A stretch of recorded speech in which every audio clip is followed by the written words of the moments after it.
In today's video, I'm going to teach you a guide how to download and run a Replit app in Cursor or VS Code.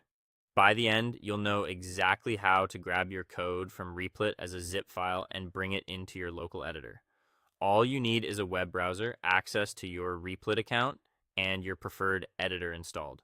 Start by opening your browser and heading to the Replit website. If you're prompted to sign in, go ahead and do that so you can access your dashboard. This is where all your projects live, and it's the quickest way to get to the code you want to download. Once you're in, select the project you want to export.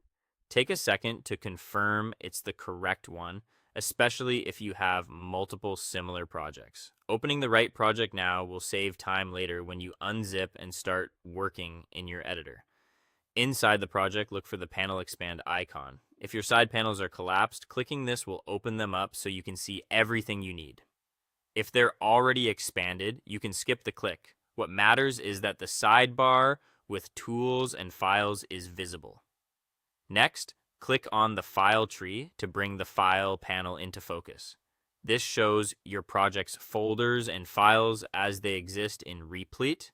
It's helpful to glance over the structure here so you know what to expect when you download it, including configuration files your app may rely on. Now look for the three dots in the file tree area. Clicking this opens the Actions menu for your project files.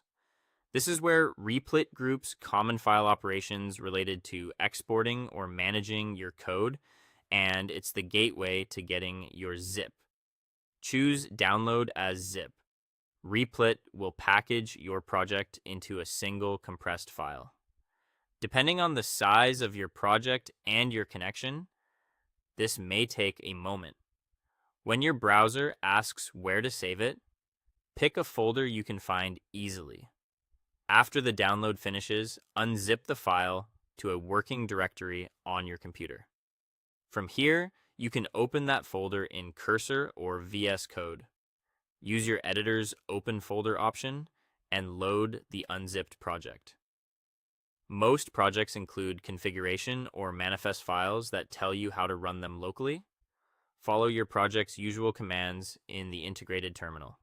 If your project includes Replit-specific files, keep them for reference. They won't interfere with your local setup. And as always, only run code you trust. That's all for today. Thank you for watching, and I'll see you guys in the next one.